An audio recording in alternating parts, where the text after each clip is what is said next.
I could stay down now. Right, so we're going to start off the second half. Finish it on a positive, so we've got to Water. when you get back.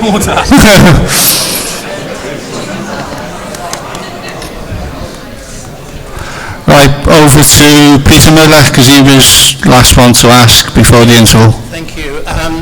Very quickly, in 1957 I watched my first Wimbledon game as a 17-year-old trainee reporter on the Wimbledon News. I've followed the club ever since. So I've been through the highs and lows of this club, and one of those highs is Andy sitting next to me here, and there have been other highs like us getting back into the league, but I think the highest of all was getting this stadium. Our success isn't just down to what happens on the pitch. I want to talk a bit about what happens off it, because I think Johnny's been given quite a hard time so far this evening. If we, and this is a communications aspect to the club, if the supporters knew what Johnny and the players and the budget has burdened them with, we might be more appreciative of what they've achieved on it. And I'd like you to bear that in mind for next season, when clubs like Wrexham will be having budgets of about 5 million, and Gillingham, bought by some Americans, will have doubled their budget to about 4 million, and we'll still be chasing half of that. But to take a bit of pressure off Johnny for a moment, there's another organisation here that cares passionately about the club that very few hasn't had much of a mention, and that's the Don's Trust. And I'd just be curious to know how many people here are members of the Don's Trust, because if you're not, you should be. I went to a meeting of the Don's Trust on Sunday, and there was a lot of focus, almost the entire meeting was about the prospect of reducing the fans' ownership of this club from 75% down to possibly, people have referred to 50+1, but reducing it. And one of the reasons for doing that is to try and raise some more money, because people, I don't think, realise that had we lost to Walsall and Hartlepool won a game, we might well find ourselves at the moment looking at relegation. And that relegation could have resulted in us not being able to afford to run this stadium. So the big issue, I believe, in the coming weeks, months, is not going to just be about what happens on the pitch. It's going to be happening what's off it. And people need to look realistically, especially people who are members of the Don's Trust, about finding the compromise between raising some more money and still retaining fans' ownership. Now, the question of raising more money shouldn't just come down to Johnny and what he can do on the transfer market. It needs to come down to the PLC board and what they're doing to raise some more money for this club. And there are a couple of issues one could touch on there. For example, how much is the club likely to earn from the education hub that we've invested a lot of money in advance?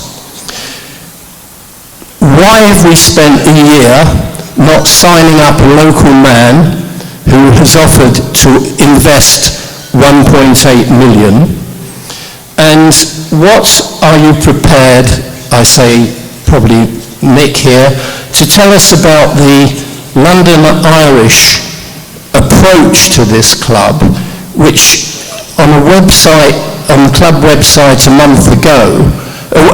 week ago, referred to London Irish, not naming them as a rugby club, wanting to utilise, what does utilise mean? Our facilities. Now, I appreciate you can't go into real confidential details about what's being talked about to London Irish, but to just put up on the website that there have been no serious discussions, then what have you been talking to them about for the last 4 months? On Sunday. He told you on Sunday. So, Why are you asking the same question? can we please, in fairness to Johnny here, hear from Nick and from possibly Danny what their side of the club are doing to raise money for this club. And I stress again the importance of the Dons Trust here and people backing the Dons Trust. Thank you for your question, Peter. I'll get to the bit about the education and the rugby team that you mentioned in a moment, but there are many strands that we've got to do to raise revenues at this club. We're moving in the right direction in many of those. The facility that you're in now, earlier on today and the rest of this week, is hosting for a monumentally sized brand that's filming a television advert here. A year ago we wouldn't have been able to take that booking, we certainly wouldn't have been able to service it, so that's just one example that we're using to monetise the Cherry Red Record Stadium. We want to make sure that we're not leaving a stone unturned. The third floor above us at the moment is, it's being used as a film studio, but 9 times out of 10 that's just a concrete jungle. That is where we need some investment in order to fully take our education offering to the next level. We have now built partnerships with a number of educational groups, so to speak, for want of a better phrase, colleges and universities and other entities, for which I had a call with each and every one of them today as part of a sort of monthly catch-up with them. Our head of education runs that department, and we're moving that forward at some pace. That does take time to build. I did the same at Lake Norwich. That took 2 years to build. We're probably 14 months into that programme, but we strongly believe that that can provide a revenue and a profit contribution that doesn't conflict with any other area and complements the usage of the stadium for midweek daytime usage. In terms of the question you asked regarding the rugby team, we put that statement out, not deliberately timed on that Saturday evening after a game, but because an article had been released in a tabloid newspaper. We therefore decided to put a short factual statement out. And we have many discussions with a number of different sports clubs. We remain in a working partnership with London Broncos, who I also met today. And we're in an agreement with those guys to play a number of games here at the stadium. We have been approached probably by 15 to 20 different sporting entities over the past 6 months that I've been here. And Bal and Ivor and the rest of the team have worked tirelessly to bring those to fruition. We've obviously saw proudly Scotland, Australia women's game here. We proudly hosted Ukraine, and we've got a number of events that we're going to be announcing. Some will be behind the scenes, and some will be very much public to help monetise the stadium, move it forward, because we've got a sleeping giant here. We've just got to wake it, and we can raise the revenues, put more money into the coffers, pay our debt back, become sustainable by putting all of those ingredients together. They won't come overnight, but they will and are coming steadily on.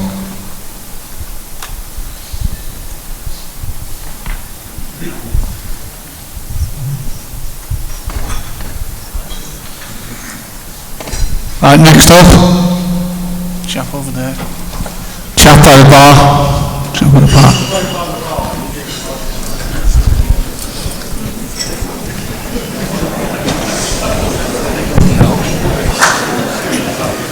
Yeah, name's Mike.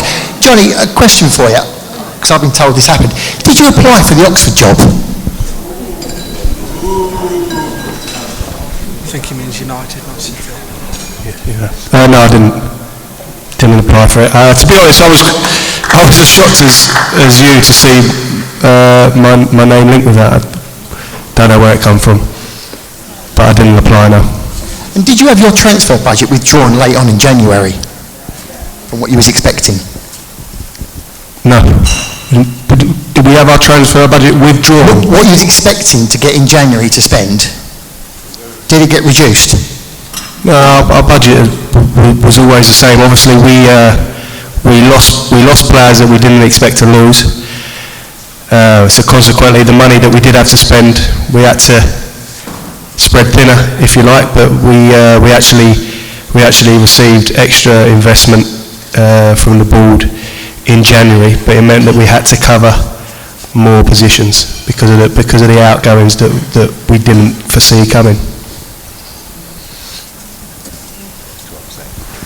A 12% increase.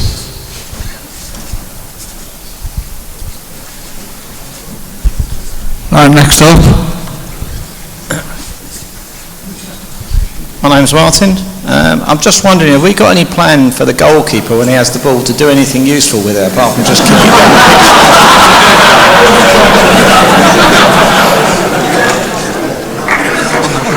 Do you answer that one?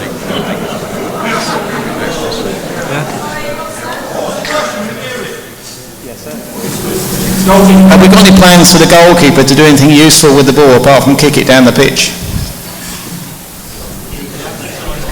Is there any answer to that? Has anyone got an answer to that one? I think that's a prideful pass, you know. So I think my colleague over there is going over to there. Evening, guys. Name's Richard. You sort of implied that Sunday was the turning point in terms of these players being reprimanded, big summer ahead, everything. Was it really Sunday that was the turning point? Because these players have been doing the football equivalent that on the pitch for the last 2 years. So was Sunday the point where you thought, oh, some of these have got to go, or has it been built up over time that, you know, something's got to change here? No, thanks, Richard. Sunday definitely wasn't the turning point. We've been having discussions ever since I've come in, and it's natural for any football club to look towards the summer and outgoings, incomings. So we've been discussing since I've come in. So no, Sunday wasn't the turning point, but it didn't help. Just another one, probably to bring some positivity in the room. There's one person who's not been addressed today who probably has delivered more than anyone over the past 2 seasons. That's Michael, for the work with the academy.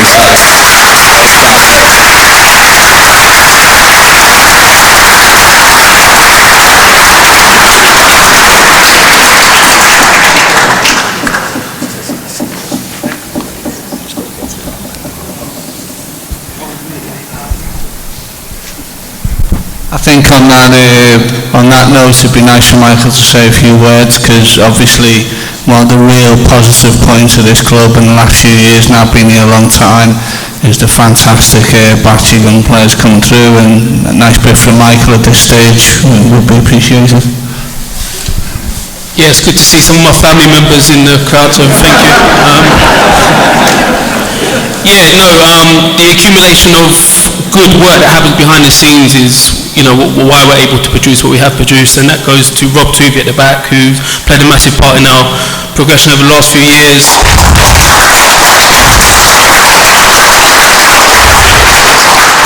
You've got Bezo, who plays a massive part in the development of the goalkeepers, and continues to do so.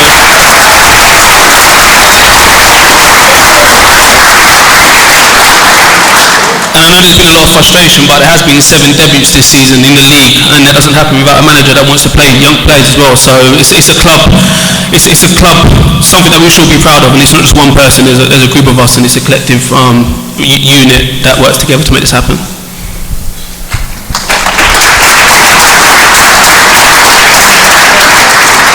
Well said, Michael, and over to Jeff. Jeff Seal. Oh, there? Okay, you then, Jeff. Hi, it's Gary here, still umming and ahhing over the New York season ticket.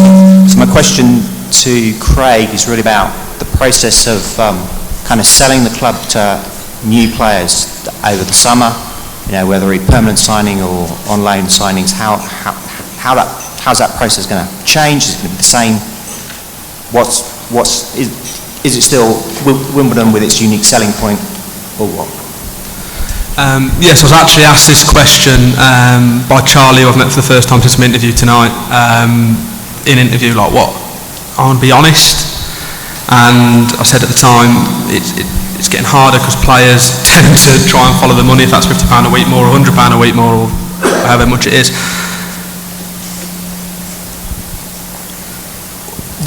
The sales point of this football club is what we're all sat in now, is the exposure we can give, is you guys.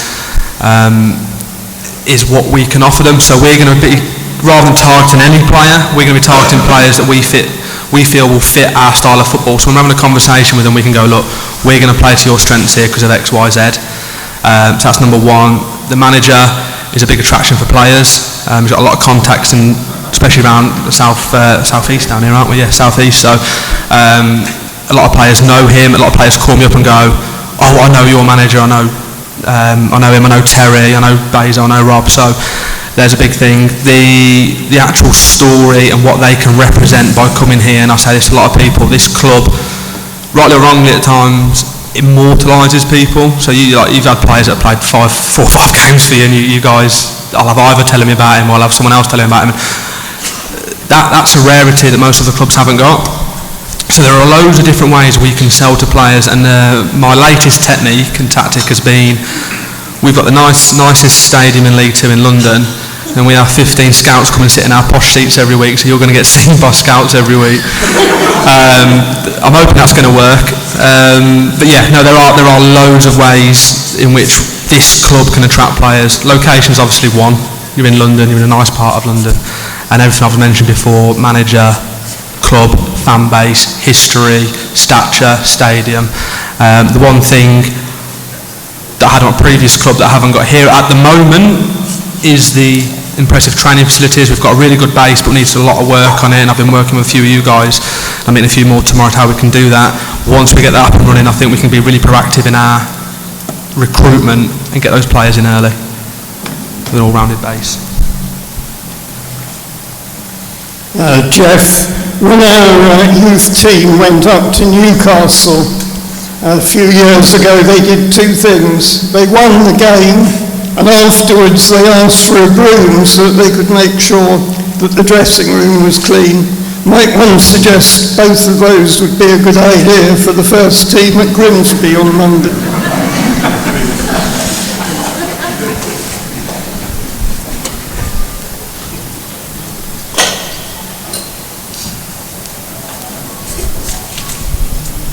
Next question, please.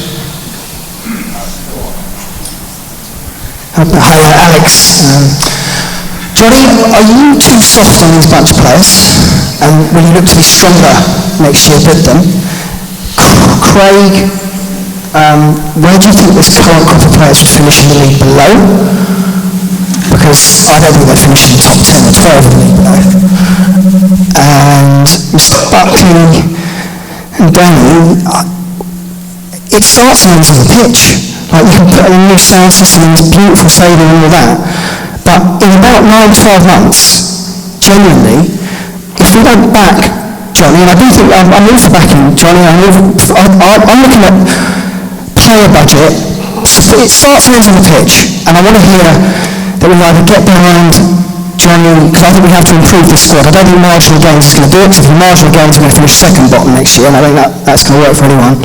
I'm genuinely here because I'm worried about this process, because it'll come August, and the 1st of August, whatever it is, the 6th of August, this first team has to change quite considerably for us to even have a chance of getting in the top 10. And I think it's really, I'm looking to you guys as the boys that can do it, but I want to hear it. I want to hear some of those questions answered. Thanks. Thanks, Alex. Yeah, I'll go first. Obviously, I've got a certain management style, and I have good relationships with my players. I think you're right, in certain instances there'll be lessons that I could have learnt where maybe I'll approach things differently with them, and that might be being a bit harder in certain situations. But obviously, you know, all different situations are different, all players are different. Certain players, you know, need to be dealt with in a different manner, a different process than another one, just because they're all, you know, you're dealing with sort of 23, 24 individuals that have got different character traits. But yeah, there's certainly, on my part, there'll be lesson learned for sort of generic situations that perhaps could be dealt with better. In terms of the question you asked me, obviously I know the league below very well. It is an incredibly tough league, but it's all, no disrespect, it's all a bit hypothetical. Hypothetical in terms of we're not in that league. Hypothetical, this squad of players is going to change, and I want to look forward to what our squad of players we're going to build over the summer is going to achieve in this league. So I'm not trying to sit on the fence with your question. I just think let's look forward. Let's get a squad of players out here and let's try and overachieve what we can and try and get as high up the table as we can next season.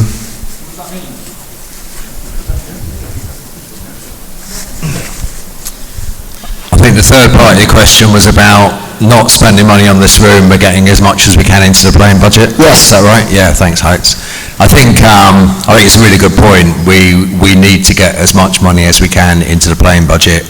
We also need to get these facilities to a state whereby we can raise lots of money for the future. So Danny and his team are building a business plan where we will grow our revenues quite significantly by utilising these facilities. Sorry for the utilising word again.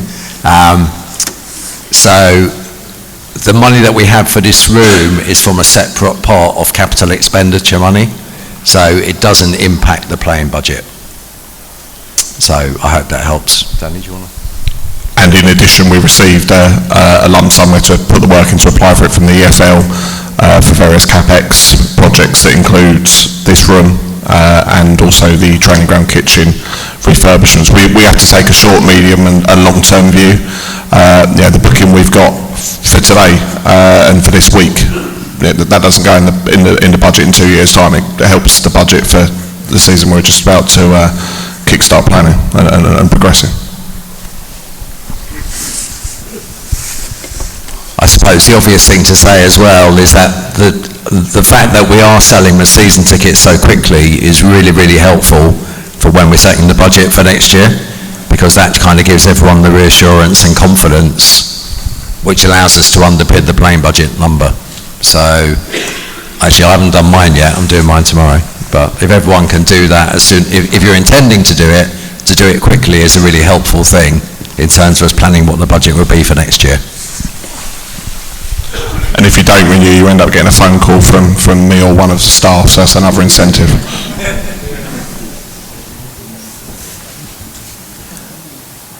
Hello, my name's Roy.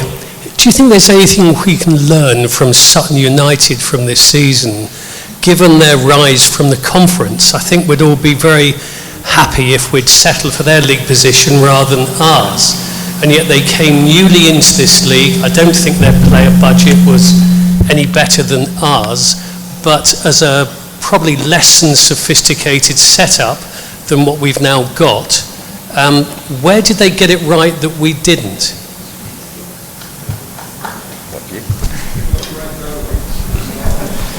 Really good question, actually. So I've been a long-standing admirer of Sutton and what they've done. Obviously, back up in the Midlands, watching them come and win the league, where we had a bigger budget than them, and they overtook us, and they ended up winning the league. So, long-standing admirer at Sutton. I feel where they got it right, and where we're trying to work towards is they got the foundations right. They got their recruitment absolutely spot on. They nailed down. They knew their limitations. They knew how they wanted to play, and everyone ran with it. They got players in that could deploy a style of play, a game plan, and everyone ran with it. That club. I don't know it as well as now, but that club was united. They're all on a mission. I know a couple of the players there, close friends of mine, and they've all said the same thing. It was a unity. The foundations were there, and it's something that, as I said in my opening gambit, was we're trying to set those foundations now that we can do that, not just as Sutton, but like most other clubs have done, who have been successful over the past 4 or 5 years in lower divisions. Do you think there's a fair chance we could finish above Sutton next season with what you're talking about? I hope so. We want to be the top club in London in League Two. So yeah, that's obviously one of the aims. Not looking at Sutton specifically, we're looking at league position. So, but no, Roy, thank you very much for that question. Thank you.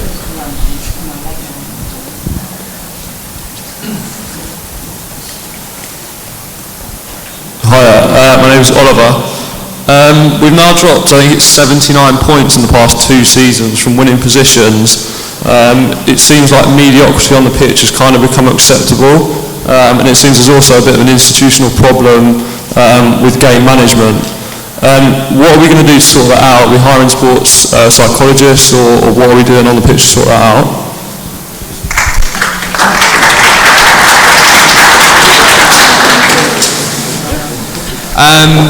So yeah, great question. Obviously, it's not even the elephant in the room. It's so apparent that everyone's aware of it. The number one thing we're going to do to change it is recruitment. Is the leaders we bring in, the squad depth, which has let us down at times. The processes and bits we put in behind the scenes to help prepare teams better for games. Those situations, it's stuff we're working on. The coaching team are working on every single day, but the decisions are coming down to a lot of reasons, and there's a lot of reasons why those goals are being conceded, which I think Johnny's going to go through now, but we are working behind the scenes with structure, the organisation, the processes we put in place to make sure we're seeing games out, and the recruitment is key to that. Yeah, just carrying on from Craig really. Obviously, you spoke about it being institutional and going back a while, but obviously I don't want to talk about what happened last year. I address the issues that have happened this year. Sorry? We've got more points this season from winning positions than last season. Yeah, so I'm coming to that. So for me the biggest problem has been obviously the lack of depth in our squad. So for me, too often this season we've been finishing games weaker than what we started them.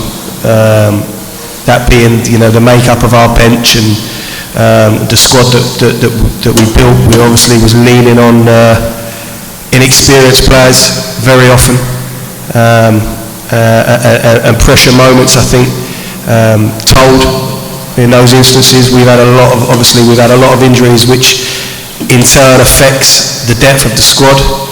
And we've had a lot of injuries in games that I think have directly affected outcomes of games too.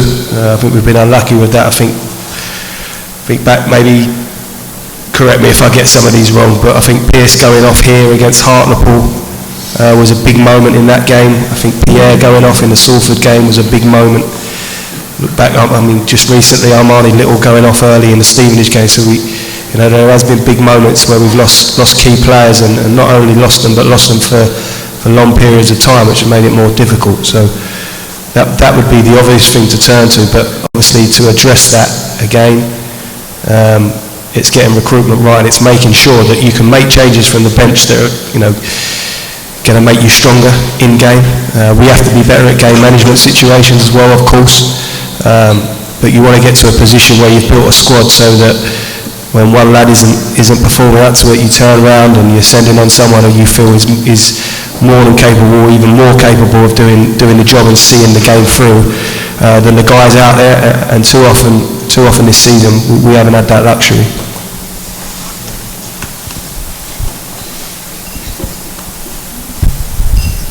Yeah, who's next? Any colleagues just up there for the ease of reference? Yeah, go for it. Right, it's Charlie. So this is a question from Mick Buckley. So doing the number crunching, we've established that loan players, we've established that getting free transfers, that's not sustainable. That hasn't worked, and we're not going to progress as a football club if we carry on doing that. I realise we've got the stadium debt. You mentioned £10 million. I know you said that not all the money is going into paying off the debt, but clearly a sizable amount of it is. Danny, I know that you're saying that you're trying to improve the stadium, you're trying to get the third floor up and running. Obviously that's going to take time. With all this in mind, as fans, well, just for me really as well, just to manage our expectations, do you have a time date in mind as to when we're actually going to start pushing for promotion? Just because I think there's a massive disconnect between us, you and the fans. So because we've moved into this massive stadium, everyone now thinks that we're going to start pushing for promotion, we're going to start getting all these players in. Clearly that's not happening. So just to get a bit of sanity back in the room, do you actually have a season in mind when we're actually going to be able to push for promotion, just so that we can start managing our expectations? We're not going to get Ron Jackson's back every week, even though I agree, I'm sorry, that you could do more from the touchline, but that's a sideline. So yeah, do you have a date in mind? So Charlie, that's a slightly different question than the one you asked me in the gents about 2 minutes ago, which I was expecting.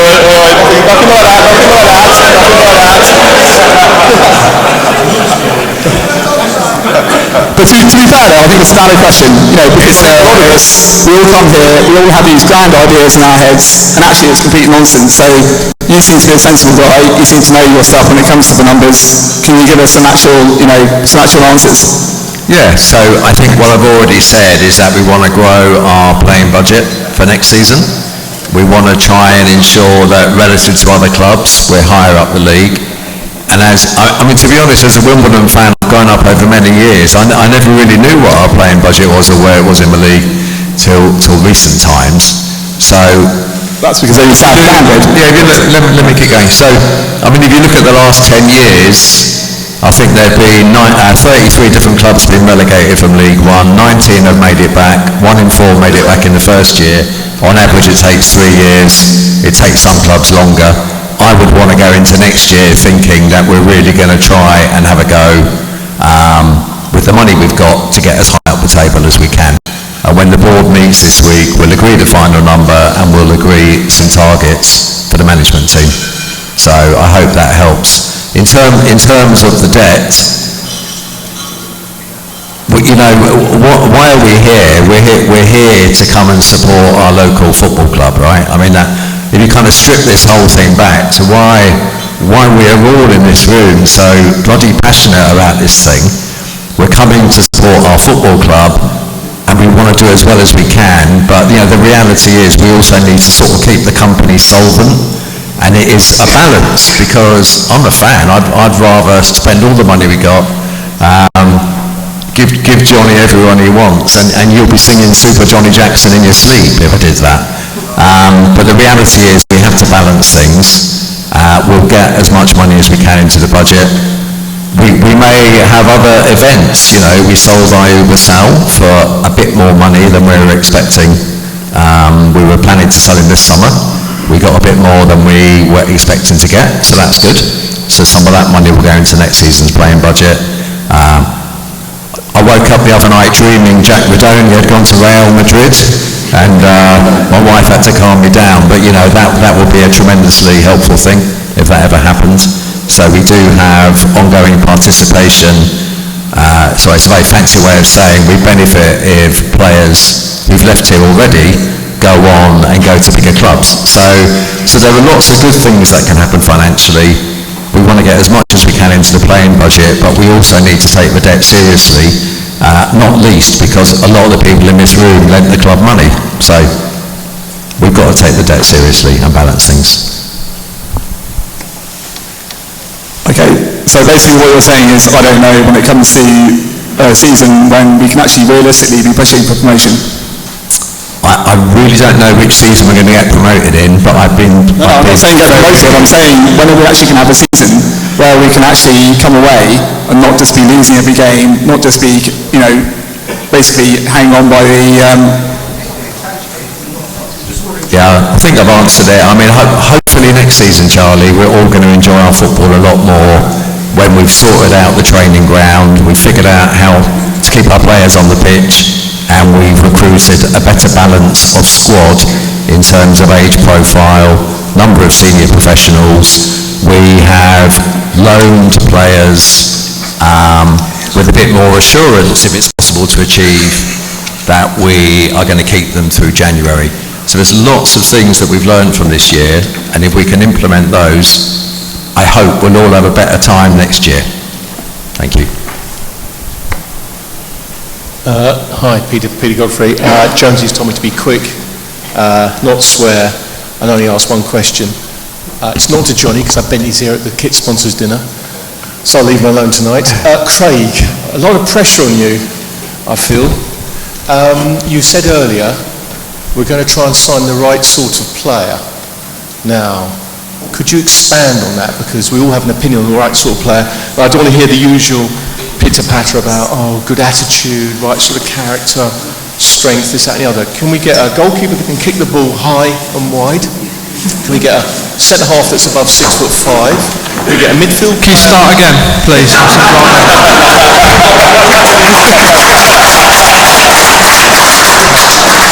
Nick, I'm on a 6 months notice, but I'll do it. A midfield player that will run, track back and doesn't look injured, and a centre-forward that can time his jumps to head a ball properly. Not much to ask. We've done it in the past. We'll do it again. Yes, we're going to go for lads with the right attitude. We're going to go for lads that... Thorny, do you want to... We've not heard from you yet. We've had some good chats, haven't we? Come on.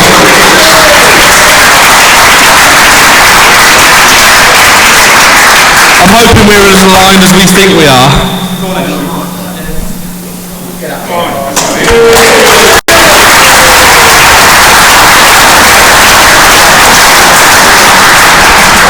That's a big Brian White as well. I think the important thing as well when we talk about recruitment and what have you is connecting with other clubs around. Because we're a force now as a football club in this league, and to make connections with bigger Premier League clubs who have better players, who you can go to and ask to loan players rather than possibly out of the same league as yourself. I think sometimes the budget doesn't really come into it because they'll do you a favour as long as their players are playing.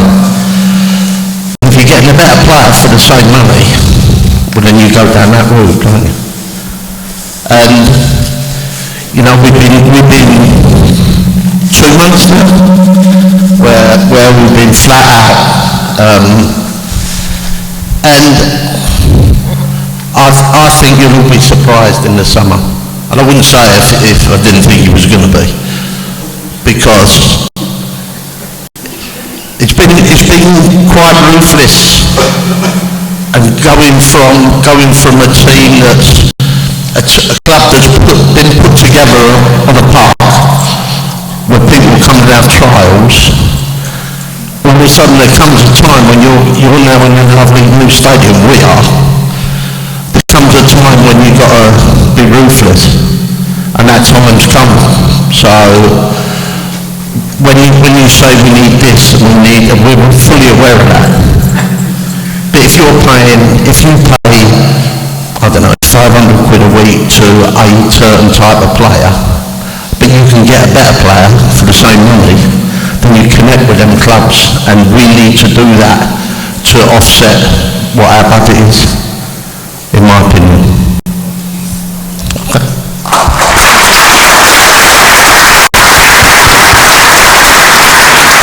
Cheers, Tony.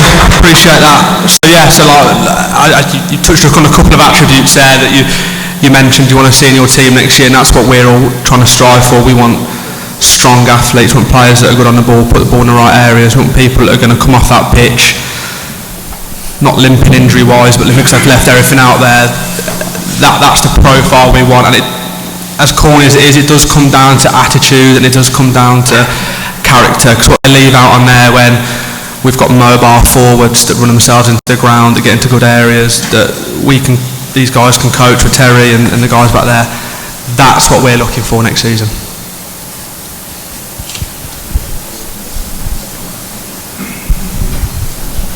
Chap over here, up above, yeah. Sorry, I just want to come back on the late conceded goals, we concede leads and things. And Johnny, while I appreciate that we've had injuries, I mean, no one would dispute that. You've been dealt a terrible hand. And in games where we've been in front, often we've had to take players off at probably the worst time we could have and stuff. But I think when I talked to you before about things that we've learned this season, if we're going to tell ourselves that we've conceded as many late goals and as many points as we have, and it's down to injuries or down to a budget or down to recruitment, I think we're allowing a narrative to conceal reality. I mean, against Salford, for example, we're 2-1 up into injury time, we saved a penalty.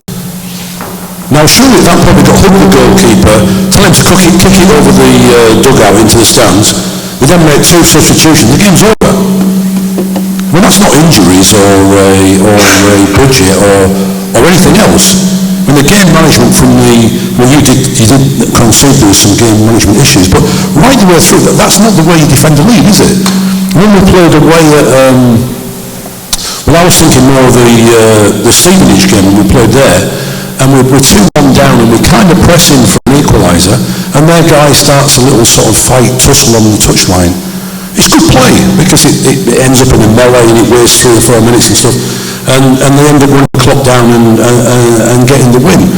We've singularly failed to do that on any occasion this season, really. We haven't caught anybody on the break either when they've been pushing at us when we're 1-0 up. Possible exception, you could say Orient, but we scored sort of 20-25 minutes to go. We haven't caught anybody on the break either. It's not just injuries and recruitment, is it? Or am I missing something? No, obviously there's in-game stuff that we can do, but we have caught people on the break. We went clean through at Harrogate with pretty much the last kick of the game and missed a gilt-edged chance, should we say. So we had a plan where we wanted to soak it up, but also have a counter-attack. And if you can obviously get that next goal, that second or third goal cushion, that's gonna make it easier. So we always still want to try to attack. I think there's certain things that we could have done a lot better on the pitch. You're right. I think looking at that Salford one, I think there was so much emotion on the pitch, and the stand when Brewery makes that save, that it overcome us, and we made some bad decisions. So instead of slowing the game down and putting the ball, I think the tension and the emotion of the moment made us rush, perhaps. Those are things that we speak about. Those are things we actually have been doing a lot of scenario work on the training pitch to put in place certain strategies that when we are in the lead and the clock is ticking down, what can we do? A certain type of player definitely helps with that. You know, having experienced guys, having people that have certainly one of the things that we'll look at when we're recruiting is people, players that have had success at the level as well and know what winning looks like. Unfortunately, at the minute with the makeup of our squad, there's some inexperience and perhaps not enough of the lads know what winning looks like at the minute, and that will be one of the key components of our recruitment strategy. Peter asked, what does that look like? Well, that is one of those things where you look at guys that have had promotions at the level. And they've been part of winning teams and winning changing rooms, and they know what it takes to get over the line in certain games. And I think our squad, the makeup of our squad, has lacked that. Obviously, as coaches, as a team, we need to put on perhaps more of that scenario training, and that's something that we'll implement in pre-season. You probably guilty of not addressing it until it's happening, but maybe that's something that we can learn and get in front of it before it happens next time, because sure as hell we're going to be 2-0 up, hopefully, on the opening day of next season, and obviously we don't want to be put in that position again, where we're throwing away these points. We want to be a team that goes and puts the opposition to the sword. Is that by attacking, or is that by being cute about how you go and save the game? And some of that can be coached on the training pitch, some of that's psychological, and some of that's obviously the makeup of your team and your squad.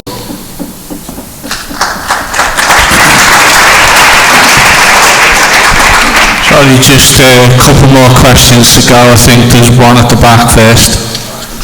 Hello, it's me again. On the pitch, Johnny, there's certain things that you can't have control over, but this is a fans-owned club. The distance between the players at the minute and the fans, in my eyes, is enormous. Okay? We have a man-of-the-match competition in this will be for the staff, not just yourself, John, as well, in a tunnel at about 5:30. That should be just once, not twice, and that should be up here. When the players leave, they walk out the car park, towards their car park. If the kids got to get autographs and photos, they've got to hand things through like a railing, like you're in prison. When we was at Kings Meadow, the players always mingled with the supporters. The kids had photographs with the players. This year, Mark Hughes and Glyn Hodges went down to the Phoenix. I don't know if yourself or Terry have been in there. You won't get lynched. I guarantee you now, you can lose 10 games on the trot, you wouldn't get lynched. You get more admiration for coming down and joining the fans than winning 20 games and just not being with them at all. Something like this we can fix.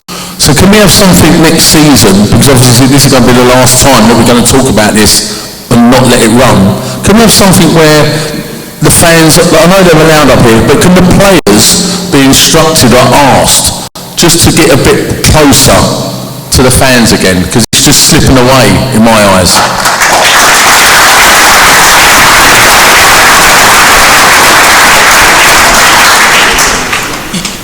Totally agree with you again, Craig. Absolutely something that we want to engage in, that we want to improve.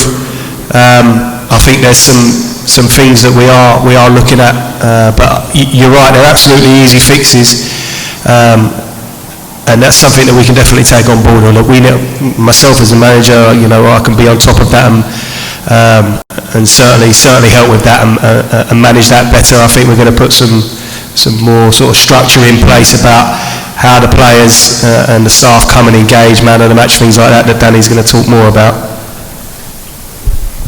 Yes, perhaps we need to work on our comms. We do 2 man of the match presentations, one down by the Phoenix and then one up here. We've also got an autograph zone which will be increasing in size, which is in the sort of car park lobby between the offices and the Phoenix pub around that area, which had, I think on Saturday, about 150 predominantly children, but not exclusively children, and it's things like that we've introduced over the last couple of months, and we're all ears on ways that we can do that, along with what Johnny's just said there. Okay. It is, you need to understand how this is so important. So important. Craig, thank you.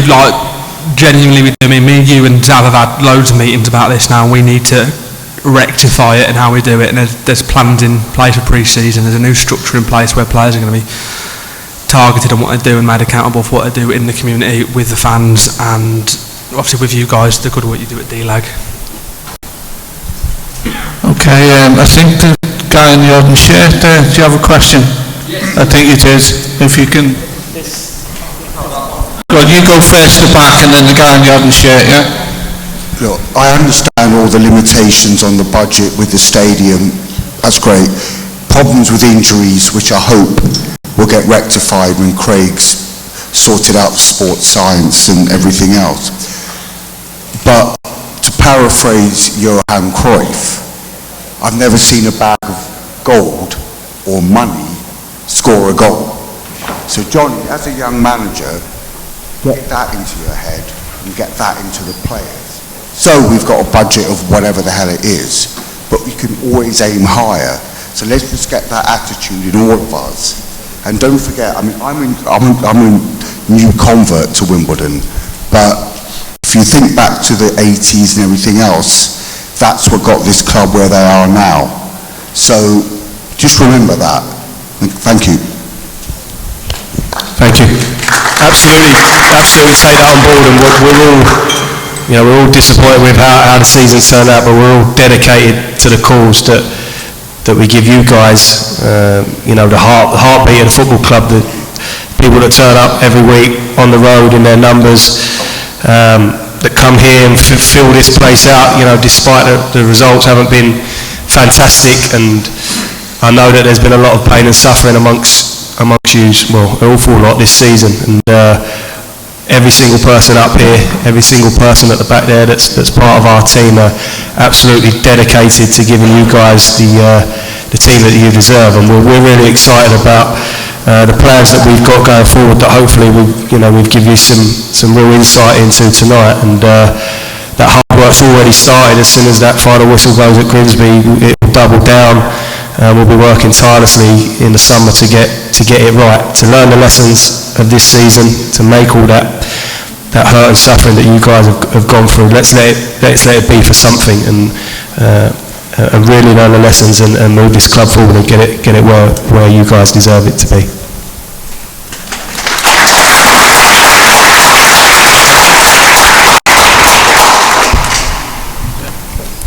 How you doing, lads? Thanks for phoning up tonight. So, I'd love to end this on a more positive note, but it's a question for Mick Buckley.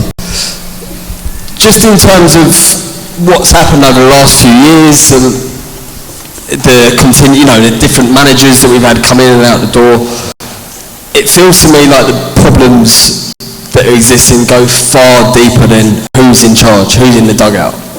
So when, as a fan base, can we start expecting some culpability, accountability from the PLC board? Because at the moment, it just feels like it's constantly, the horse is already bolted, and then you make your statements, and then you address the fans. It's all very faceless. And personally for me, I think since Eric Samuelson's no longer a part of the club, we've lacked that leadership, that focal point, that someone who you can go, okay, they're there. And I know that it sounds like you're out the door in November, so it's a twofold question. What does that look like going forward? Unless I've got that completely wrong, that you're still here after November, that you're being asked to stay on. But I think it, for Johnny, for Robbo before him, for Hodges before that, it's constantly these managers that are fall guys. And serious questions need to start being asked of you guys on the PLC board. And what the hell that you're up to, because it's just not good enough. And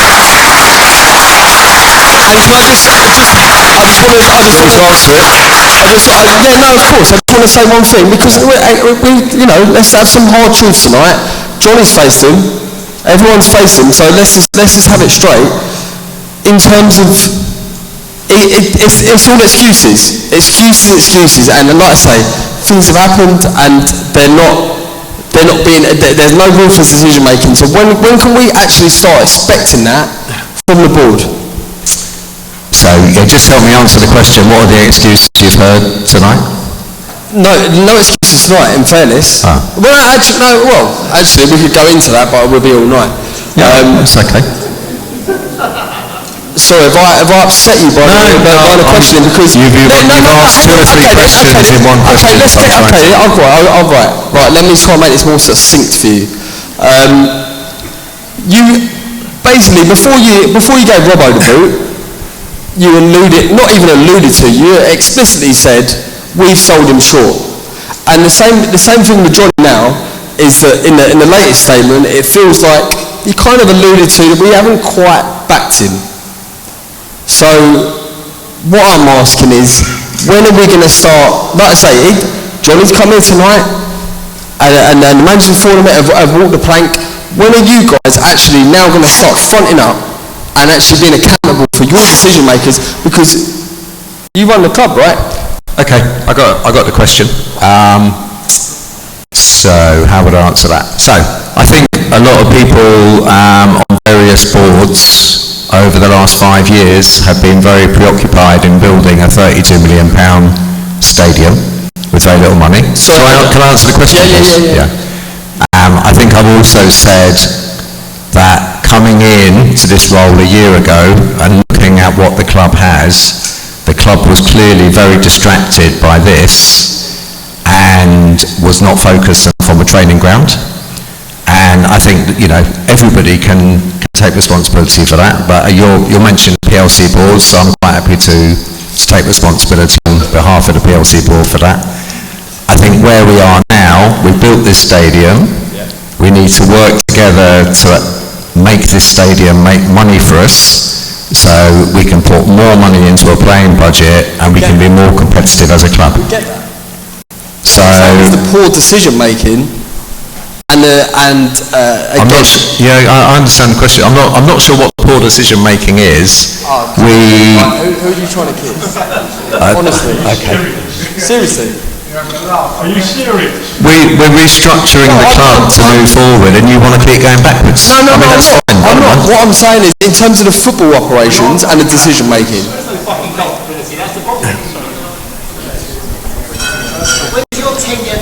Hello, my name's Eric, and I'd just like to make a point in addition to this one, okay, that maybe explores a little bit more about the excuses.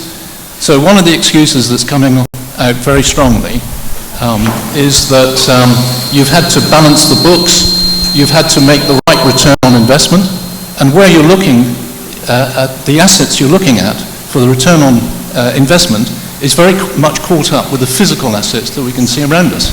But there is a more important asset that you've got to think about strategically, and that asset is the squad, okay?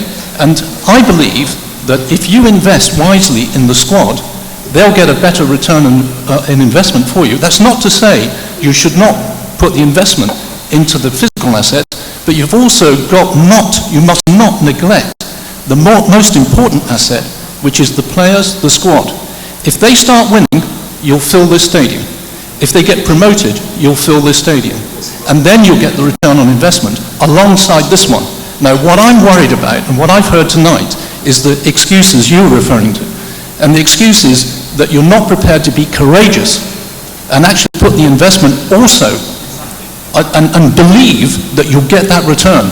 I urge you to think about that very strongly, because if you get it wrong and we go down, you will not get the loyalty and you will not get the attendance, and this stadium will not be viable. Okay, so it's a really good point.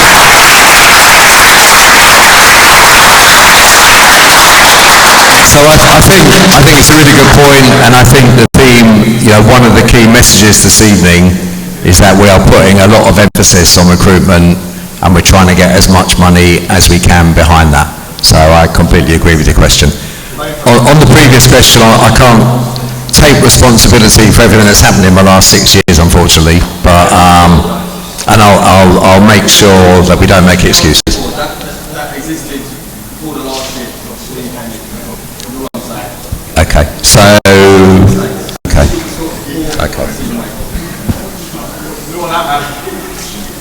Are you going to have?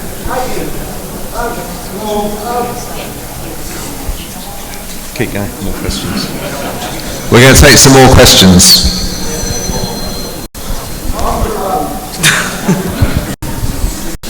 Hi, Charlie Talbot here. I'd actually first of all like to pick up on something that Peter Miller said, and also I'd like to publicly agree with him, which I think both of us would agree is probably a first. There's a really, really important thing coming up here around the 50+1 vote, which I don't think most people heard about because most people couldn't get into the Don's Trust meeting on Sunday. But when we come round to have this vote, without wanting to perhaps make my own opinion too clear, it's massively important because it changes everything else that we can do and how we plan for it. Because a lot of the questions talking about debt have slightly conflated, I would suggest from the top table, the difference between servicing the debt, which is the 400 grand a year, which would obviously help our operating budget not to have to do, and the ongoing of that 10 million because it vests in whatever year intervals, and the first chunk is 3.5 million coming up. If we are able to refinance that first 3.5 million that comes down the track first, without having any impact at all, or need to take any money out of club operating income, or indeed to cost us more money than the 400 a year, because we'd have to go and borrow it commercially because the fans who kindly lent us it for the bond to make this stadium happen want their money back, then that's a very massive positive change. But that can only happen if something like a 50+1 structure passes. So I'd like to really echo what Peter said, which is that everyone in here is a trust member. That is the most important question for the next 5 years plus of the club, for our financial planning, to come and look at that.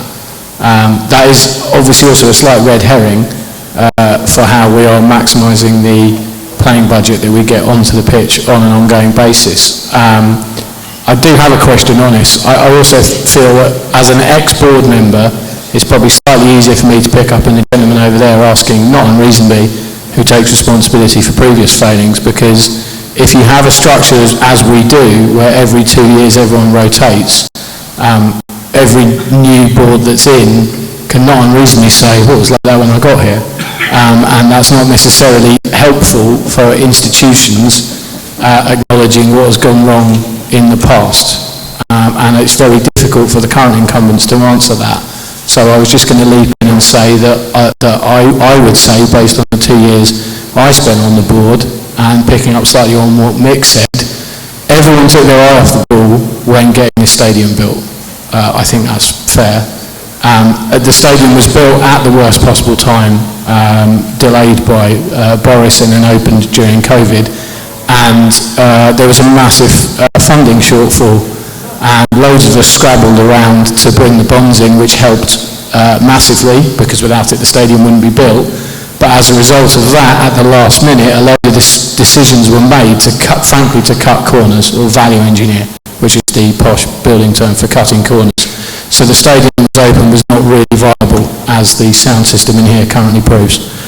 So all of those things have now been addressed by Danny. There's been a massive change in how the club is structured, splitting out Danny's roles and Craig's roles are a massive difference. And I don't think either Danny or Craig are prepared to stand on stage and say, we're now part of a massive upgrade in previous years, but they are. And as I'm no longer on the board, I'll tell you, it's a massive upgrade is to have what we've now got to where we were.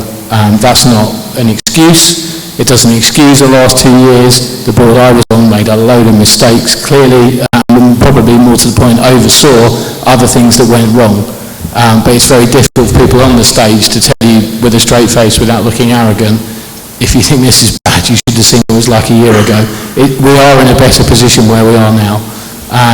So finally, Mike, which academy player is going to break through next year?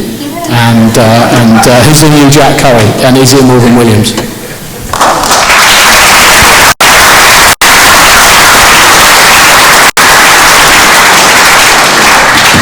Tomorrow at Whiteleaf, 7:45 kickoff, we're in the quarter-final of the Surrey Cup, so you can come and watch them for yourself. And when we get through, there'll be a semi-final. Bal signed it off the other day on next Tuesday at 7 o'clock. So yeah, you can come and watch them yourself and make your own mind up. Thanks all for attending. You've been a great audience. We really appreciate it. See some of you at Grimsby. If not, we'll be having some exciting pre-season games which we'll announce soon. Thanks very much. Bye.